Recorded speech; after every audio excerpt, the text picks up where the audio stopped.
Assalamualaikum warahmatullahi wabarakatuh. Berjumpa lagi dengan saya Cucu Wahyuni, calon guru penggerak angkatan 8 dari SMP Negeri 4 Jatinangor, Kabupaten Sumedang. Di sini saya ditemani oleh Bapak Adi sebagai guru yang telah diobservasi kemarin, dan saya juga di sini ditemani oleh Bapak Ahmad Arif Dipraja sebagai pengajar praktik calon guru penggerak angkatan 8. Ya, assalamualaikum Pak Adi, Pak Ahmad. Waalaikumsalam. Iya. Baik, di percakapan pasca observasi ini, saya akan memberikan pertanyaan-pertanyaan kepada Bapak terkait dengan jalannya proses observasi kelas yang sudah Bapak lakukan ya Pak ya, yang kemarin, dengan tujuannya untuk mengevaluasi sejauh mana proses pembelajaran yang sudah Bapak lakukan. Ya.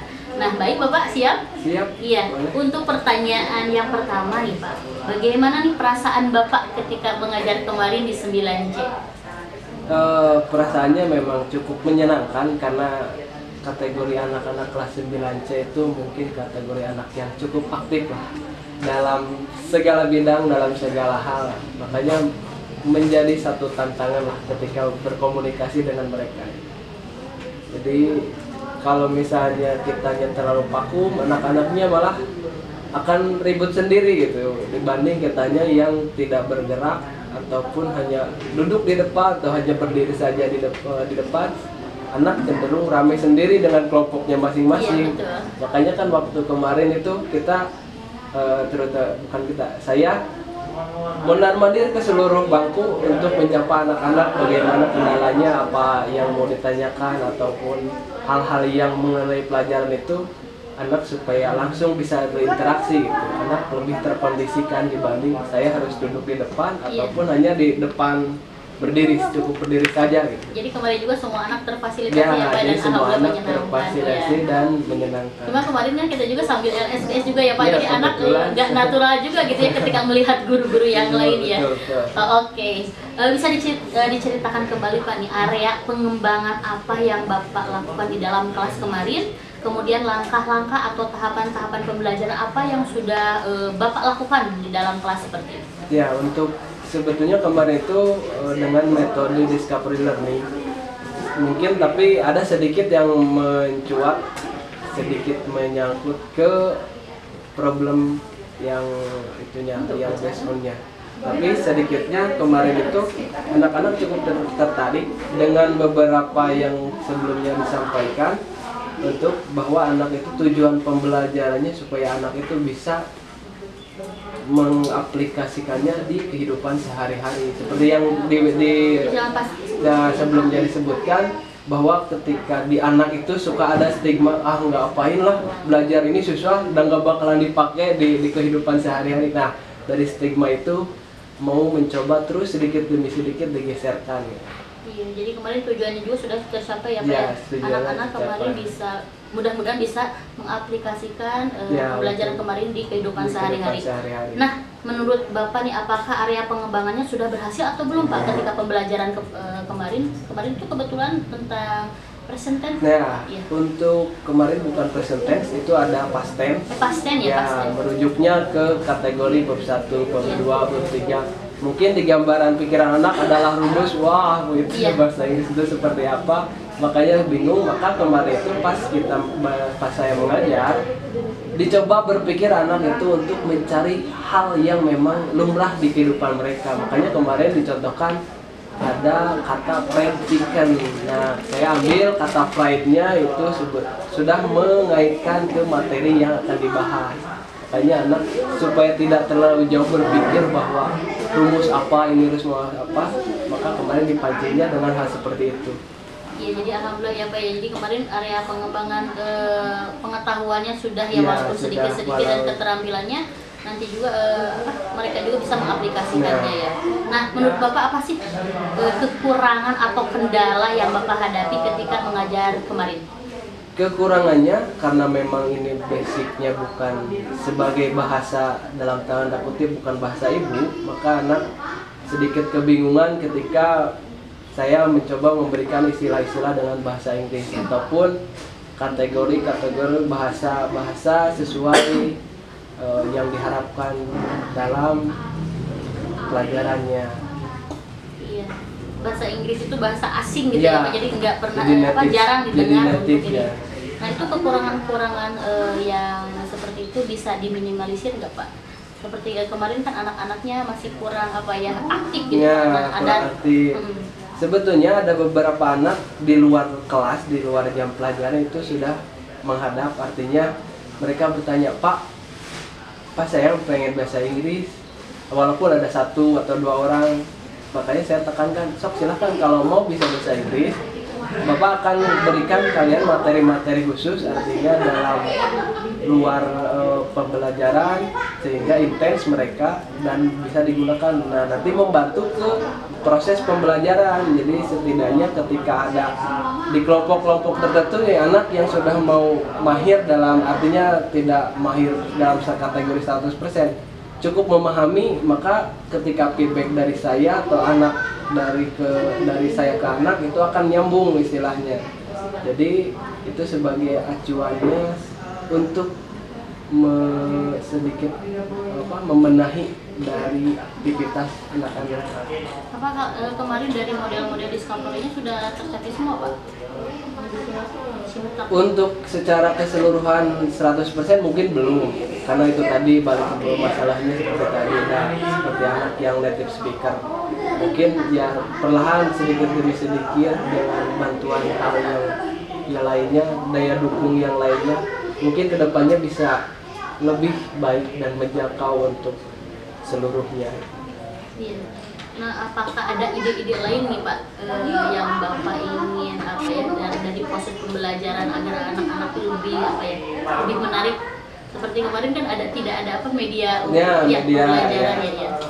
Nah, kebetulan kalau ide sih memang banyak, cuman untuk materi di minggu depan itu ada materi-materi label ataupun kalau yang sudahnya ada materi prosedur teks, yang itu kalau untuk zaman sekarang kan mungkin anak-anak prosedur teks itu apa kan bingung. Makanya saya sampaikan ke anak-anak itu bukan prosedur teks, tapi tutorial. Anak kan langsung jauh berpikir, oh tutorial itu seperti ini. Kalau saya sampaikan prosedur teks, maka anak akan kebingungan. Nah itu salah satunya anak-anak yang minggu sebelumnya itu membuat video tutorial.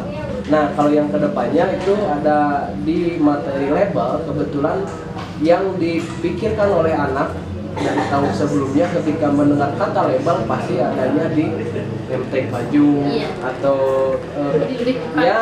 itu sebetulnya kan dalam materi bahasa Inggris label itu bukan itu, tapi ada bersangkutan dengan di kemasan belakang, baik itu makanan, obat dan sebagainya.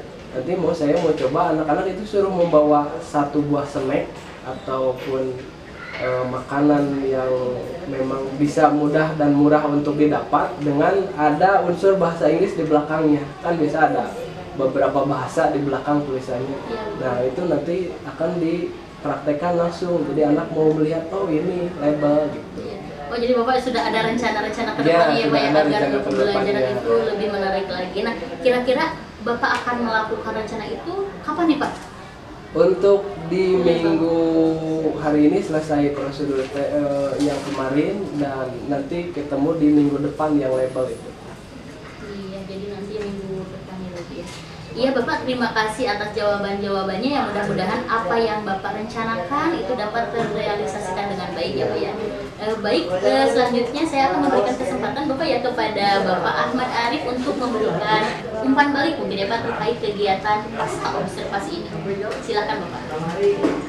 Baik, terima kasih Bu Cucu ya sebagai coach dan Pak Andi ya. Pak Adi. Pak Adi ya, Pak Adi sebagai coach, Bu Cucu sebagai coach yang sudah menyampaikan diskusi atau supervisi akademik ya. Kapan nih pelaksanaan observasi kelasnya dilakukan? Observasi kelas minggu kemarin hari Rabu Pak. Oh, minggu iya, kemarin. hari Rabu di jam setelah istirahat ya Pak ya. Setelah istirahat. Jam ketiga ke 4 Masih kan berarti ya. Luar biasa tadi di sini banyak catatan yang sudah saya siapkan ya. Untuk hasil sesi luar biasa Pak. Saya tadi menyimak percakapan yang Bapak coach yang sudah dilakukannya sangat inspiratif ya. Jadi lebih ke diterapkan ke penerapan sehari-hari sehingga lebih mengena.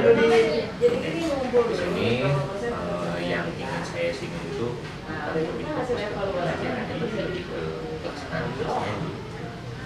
Pertama tadi Ibu menyampaikan atau menanyakan tujuan pelajaran, kemudian dipancing juga tujuan sesi percakapan hari ini.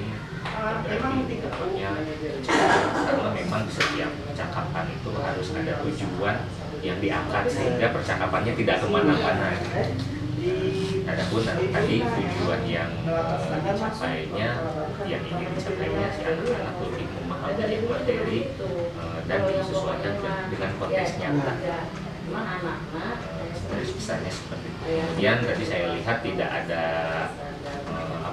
coach tidak menggurui atau menyampaikan aspirasinya atau pengalamannya langsung, sehingga coachingnya yang yang dipancing untuk menggali dan apa kompetensi yang dimilikinya melalui pertanyaan-pertanyaan kreatifnya. Kemudian percakapannya juga dua arah, luar biasa, tidak ada yang mendominasi salah satunya, sesuai dengan prinsip-prinsip coaching. Kreatifnya, kemudian tadi coach juga memberikan reaksi ketika mendengar coach menyampaikan dengan cara mengganggu atau bahkan menyimpulkan, jadi tadi ada menyimpulkan beberapa percakapan yang disampaikan oleh coach. Kemudian juga di akhir sesi itu ada percakapan yang memancing tindak lanjut hasil dari observasi. Bahkan coachingnya yang mempunyai ide, tindak lanjut ini mendekat. Mungkin di sini masih ada satu sesi lagi yang dari indikator yang perlu ada. Jadi si rencana tindak lanjutnya itu ada rencana pengembangan diri yang disampaikan oleh coachingnya. Nah, rencana pengembangannya modelnya ke depannya nanti mau seperti apa, mungkin itu lebih dipertegas lagi sebelum masuk ke membangun komitmen, dan diakhiri oleh sesi refleksi atau merangkum ya, rangkuman percakapan itu coachingnya yang menyampaikan. Itu saja mungkin umpan balik dari saya, sejauhnya luar biasa, hebat ya, sudah berjalan sesuai dengan prinsip-prinsip. Saja mungkin dari saya. Terima kasih kepada Bapak Ahmad Arif. Ya, akhirnya rangkaian kegiatan supervisi akademik dari mulai pra-observasi, observasi, dan pasca observasi berjalan dengan lancar. Terima kasih kepada Pak Adi sebagai guru model. Terima kasih juga kepada Bapak Ahmad Arif sebagai pendamping individu, pengajar praktik pendamping individu yang telah memberikan kesempatan saya untuk belajar untuk coaching. Demikian, wassalamualaikum warahmatullahi wabarakatuh. Waalaikumsalam warahmatullahi wabarakatuh. SSJJ Sumedang Simpati Jabar Juara.